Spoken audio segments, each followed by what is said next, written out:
Okay, एक second. हाँ, अभी जो क्लास चलेगी वो काफ़ी स्पीड में चलेगी। ओके, तो आप फॉर्म देखो कर पाते हो या नहीं। देखो sec theta equal to root two है, हमें इसकी जनरल सॉल्यूशंस निकालनी है। तो हम क्या लिखेंगे इसको, cos theta equal to 1/√2।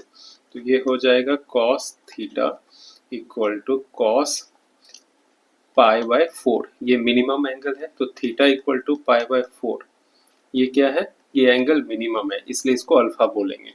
Okay, तो हमें पता है थीटा इक्वल टू क्या होता है कॉस के केस में, 2n पाई प्लस माइनस अल्फा। तो ये हो जाएगा 2n पाई प्लस माइनस π/4, यही हो जाएगी answer. Next, cosec theta equal to -√2 है, तो यहाँ साइन थीटा इक्वल टू -1/√2 हो जाएगा। तो देखो यहाँ साइन पॉजिटिव होता है, यहाँ पॉजिटिव होता है, नेगेटिव यहाँ और यहाँ होता है। यहाँ तक पाई एंगल है और 1/√2 के लिए साइन की वैल्यू π/4 होता है। तो ये हो जाएगा साइन थीटा, साइन 1/√2 के लिए क्या होता है π/4, और ये पाई है, ये ऐड करोगे तभी यहाँ पहुंचोगे। तो यहाँ पाई प्लस π/4, तो थीटा इक्वल टू क्या हो गई 5 π/4। तो ये हो गई मिनिमम एंगल अल्फा। तो थीटा की जो कि जनरल सॉल्यूशन साइन के केस में क्या होता है n पाई प्लस -1/n, और यहाँ होगा अल्फा। तो ये हो जाएगा n पाई प्लस -1/n, और अल्फा हो गई हमारी 5 π/4। ओके, अगला सवाल देखो क्या कह रहा है। अगला सवाल कह रहा है tan theta equal to -1, tan theta equal to -1। तो इसको हम लिख सकते हैं टेन थीटा इक्वल टू 1 अगर होता तो 10 π/4 हो जाता अगर 1 होता, लेकिन 1 नहीं है। तो ये देखो क्या होगी, 10 कहाँ कहाँ नेगेटिव होती है, 10 होती है सेकेंड क्वाड्रेंट में नेगेटिव और फोर्थ क्वाड्रेंट में नेगेटिव। तो हमें मिनिमम एंगल क्या मिलेगी, सेकेंड क्वाड्रेंट में मिलेगी, मतलब पाई माइनस π/4 हो जाएगी। तो टेन थीटा इक्वल टू 10 3 π/4। तो यहाँ से जो थीटा मिली है वो 3 π/4 है, और ये जो थीटा है वो अल्फा है, मिनिमम एंगल है जो कि सेटिस्फाई कर रही है इस इक्वेशंस को। तो जो जनरल सॉल्यूशंस होगी वो होगी n पाई प्लस अल्फा, और n पाई प्लस अल्फा की जगह हम डालेंगे 3 π/4, where n is element of z। यही हो जाएगा आंसर। अगला सॉल्यूशंस देखो, अगला सॉल्यूशंस है sine 2 theta equal to half. यहाँ 2 थीटा है याद रखना, तो यहाँ क्या हो जाएगा साइन 2 थीटा, इसको हम लिख सकते हैं साइन π/6। तो 2 थीटा इक्वल टू क्या आ गई है π/6। ओके, और ये जो π/6 है ये अल्फा है। ओके, तो साइन के लिए जो जनरल सॉल्यूशंस क्या होता है, साइन के लिए जनरल सॉल्यूशन होता है n pi plus -1/n into alpha. तो यहाँ लेकिन 2 थीटा है, तो ये क्या हो जाएगा 2 theta equal to n pi plus -1/n, और अल्फा इक्वल टू π/6। तो थीटा क्या हो जाएगा, 2 को इधर लेके जाएंगे तो n π/2, n है ये n π/2 -1/n π/12, where n is element of z। Finish. फिर अगला सवाल क्या कह रहा है, 10 2 थीटा बाई 3 इक्वल टू √3। तो यहाँ इसको लिख सकते हैं 10 2 theta by 3 equal to 10 π/3। Correct, तो 2 थीटा बाई 3 जो होगी वो हो जाएगी π/3, और ये है मिनिमम एंगल अल्फा। तो यहाँ जो 2 थीटा बाई 3 होगी वो इसकी जनरल सॉल्यूशंस क्या होती है 10 की, n पाई प्लस अल्फा यानी π/3। क्लियर हो गई, तो है ना, 10 की general solution n pi plus alpha होती है। तो यहाँ 3 को इधर ले जाएंगे, 2 को नीचे ले आएंगे, तो थीटा हो जाएगी 3n पाई प्लस पाई, और 2 को नीचे ले आएंगे तो यहाँ 2 और यहाँ 2, यही हो जाएगा आंसर। अब देखो हमें सॉल्व करना है cot 4 थीटा इक्वल टू -1, ठीक है। तो ये हो, देखो इसको हम लिख सकते हैं tan 4 थीटा इक्वल टू -1, एक ही बात है। ये हो जाएगा tan 4 थीटा, हमें पता है थीटा माइनस कहाँ होती है, इसमें और इसमें, तो ये पाई -1 के लिए पाई बाय 4 होता है, तो ये हो जाएगा 10 पाई माइनस पाई बाय 4। तो tan 4 थीटा इक्वल टू क्या आ गई है, 3 पाई बाय 4।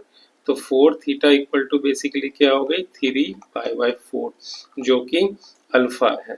हमें पता है 10 के लिए जनरल सॉल्यूशंस क्या होता है, N pi plus alpha, alpha कितनी है 3 पाई बाय 4। तो थीटा क्या हो जाएगा, 4 को इधर लेके जाएंगे तो एन पाई बाय 4, और यहाँ हो जाएगा 3 पाई बाय 16, यही हो जाएगा। और where n is element of z, that is।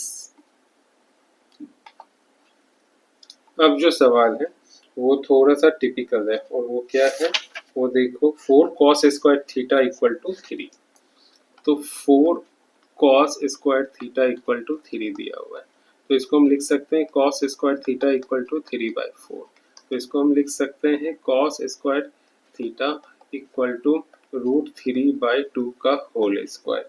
तो इसको हम लिख सकते हैं cos square theta equal to cos pi by 6 raise to 2। तो यहाँ हो गया cos स्क्वायर थीटा, और इसी को कन्वर्ट करेंगे cos स्क्वायर पाई बाय 6 में। ओके, जब ऐसा केस हो cos square theta equal to कुछ वैल्यू हो, तो उस केस में हम, जैसे cos square theta equal to cos square alpha की केस हो, तो उस केस में जो थीटा होगी वो होगी n pi plus minus alpha. तो यहाँ देखो cos square theta equal to cos square pi by 6, तो अल्फा जो है हमारा पाई बाय 6 है यहाँ इस केस में। तो जो थीटा हो जाएगी वो n pi plus minus pi by 6 होगी, यही होगा आंसर इस सवाल का। अब जो सवाल है वो है 4 sine square theta equal to 1। तो इसको लिख सकते हैं sine square theta equal to 1/4। तो इसको लिख सकते हैं sine square theta equal to half का स्क्वायर। तो इसको लिख सकते हैं sine square theta equal to sine pi by 6 यानी 30 डिग्री का होल स्क्वायर। तो इसको लिख सकते हैं sine square theta equal to sine square pi by 6। जब भी ऐसा कंडीशन मीट करे तो थीटा की जो जनरल इक्वेशन क्या होती है, N pi plus minus alpha. Okay, याद रखना, चाहे cos square theta equal to cos square alpha हो या sine square theta equal to sine square alpha हो, जो जनरल सॉल्यूशन होगी वो N pi plus minus alpha ही होगी दोनों ही केस में। तो घबराने का नहीं, सिर्फ सॉल्व कर देने का। ओके, अगर 10 स्क्वायर रहेगा तो भी सेम, ठीक है। अगर 10 square theta equal to 10 square alpha होती, ओके, तो भी यही सॉल्यूशंस होता। तो ये ज़्यादा इजी है। देखो जब इस तरह के सवाल हो तो क्या करना है, cos 4 theta equal to cos 2 theta है। तो हमें पता है जब cos theta equal to cos alpha होती है, उस केस में थीटा की वैल्यू क्या होती है, 2n पाई प्लस माइनस अल्फा, है ना। ओके, तो यहाँ पे 4 थीटा, यहाँ ये जो थीटा है ये 4 थीटा है, इक्वल टू ये जो अल्फा है वो क्या है 2 थीटा। तो ये हो जाएगी 2n पाई प्लस माइनस 2 थीटा, मतलब 4 थीटा की एक वैल्यू होगी 2n pi plus 2 theta equation 1, और 4 थीटा की ही दूसरी वैल्यू होगी 2n pi minus 2 theta equation 2। Correct. अब ये पार्ट और ये पार्ट क्या है, इक्वल है ना। इसको हम सॉल्व कर लेंगे, आंसर आ जाएगा। करेक्ट, तो कर लेते हैं, या दोनों को ऐड कर दो तो भी आंसर आ जाएगा। दोनों को ऐड करोगे इक्वेशन 1 और 2, तो ये पार्ट हो जाएगी कितनी, 8 थीटा, यहाँ 2 थीटा कैंसिल हो जाएगी, इक्वल टू 4n पाई। तो थीटा इक्वल टू हो जाएगा 4n पाई बाई 8। तो 4 से 2, तो n पाई बाई 2, यानी theta equal to n pi by 2, यही हो जाएगी जनरल सोल्यूशन। ओके, एक या ऐसे नहीं करनी है ना, तो जो मोस्टली जो आंसर लिखी हुई रहेगी वो इस तरह से होगी, इन दोनों से इक्वेशन 1 से थीटा निकालो, इक्वेशन 2 से थीटा निकालो, और जिसकी वैल्यू कम है वो आंसर हो जाएगा। तो देखो अगर इक्वेशन 1 से थीटा निकालेंगे तो ये 2 थीटा इक्वल टू 2 एन पाई होगा, यानी इक्वेशन 1 से थीटा इक्वल टू क्या हो जाएगा, एन पाई। अगर इक्वेशन 2 से थीटा निकालोगे तो 6 theta equal to 2 n pi, तो theta equal to n pi by 3। तो ये वैल्यू छोटी है तो ये आंसर कंसीडर की जाएगी, अगर एक सिंगल आंसर चाहिए तो। क्लियर हुआ? मैं फिर से इसको कर देता हूँ, एक सेकेंड, नहीं तो गड़बड़ कर दोगे। तो यहाँ इसको सॉल्व करनी है। अगर इसको सॉल्व करोगे 4 थीटा है माइनस 2 थीटा है, ये इधर आएगी तो क्या बन जाएगी, 6 theta equal to 2 n pi. तो 2 से ये 3 टाइम में, तो थीटा इक्वल टू क्या हो जाएगी, एन पाई बाई 3। यही आंसर हो जाएगी। देखो ये बहुत ही सिंपल है, 10 cube theta equal to 3 tan theta है।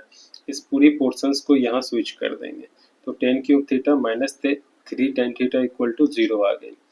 इन दोनों से टेन थीटा कॉमन ले लो, बचेगा 10 cube theta minus 3 equal to 0। Tan theta की एक वैल्यू 0 हो जाएगी और दूसरी tan square theta minus 3 equal to 0 हो जाएगी। इसको आराम से सॉल्व करोगे, क्योंकि जब इस तरह की सिनेरियो होती है तो हम क्या बोलते हैं, tan theta equal to tan 0। अब थीटा इक्वल टू क्या होता है, N pi plus alpha. Alpha यहाँ कितनी है, 0, तो एन पाई प्लस 0, तो एन पाई हो गई। अब इस केस में देखते हैं, tan square theta minus 3 equal to 0 है, तो tan square theta equal to क्या हो जाएगी, 3। तो tan square theta equal to root 3 हो जाएगी, जो कि पाई बाय 3 का स्क्वायर होगा, है ना, क्योंकि रूट 3 को ही हम 10 पाई बाय 3 बोल सकते हैं। तो हम 3 को 10 पाई बाय 3 का स्क्वायर बोल सकते हैं। तो जब 10 square theta equal to 10 square alpha हो, तो थीटा इक्वल टू क्या होता है, N pi plus minus alpha. Solve हो गई।